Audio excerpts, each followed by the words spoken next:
Kung titignan mo yung pupuntahan, di pa parang malayo. Pero pag lilingunin mo yung pinanggagalingan, malayo ka na. Hindi mo malalaman kung hindi ka susubok. Ang buhay ay isang malaking sugal. Kung lagi kang takot sumugal sa isang bagay dahil takot kang mawalan, mauubos lang kung anong meron ka. Kung hindi ka mawawalan, hindi ka rin magkakaroon.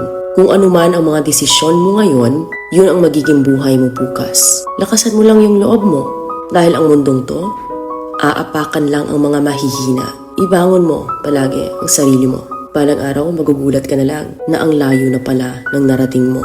Kahit mabagal ang progress, basta may usad at kumikilos ka, okay na yan. Wala tayong magagawa. Ganyan talaga ang proseso ng buhay. Lahat tayo nakakaranas ng hirap. Hindi natin alam kung hanggang kailan tayo dito sa mundo. Kaya mas piliin mo maging mabuting tao. Ang pinakayaman na maituturing natin sa sarili ay ang ating mga pangarap. Kapag handa kang abutin yung mga pangarap mo, hinding-hindi ka maghihirap. Kung lagi kang may pinagdaanan sa buhay or pagsubok, pruweba lang yan na isa kang magiting na sundalo. Sa mga pagsubok, diyan ka aangat, diyan ka babaguhin. Yung tatag mo kung paano ka mag-ayos ng problema. Hindi ka magtatagal sa mundo. Lubos-lubusin mo na. Gawin mo yung mga bagay na handang iangat ang sarili mo.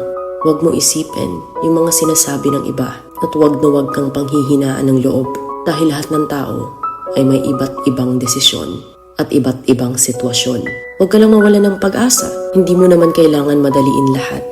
May proseso ang bawat ganap mo sa buhay.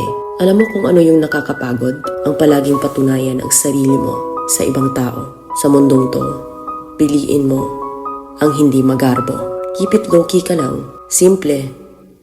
Na kahit na alam mong meron ka, hindi ka babaguhin ng pera. Kasi lahat ng yan ay isang pansamantala lang. Pagpatuloy mo lang. Kung may pangarap ka, makakarating ka.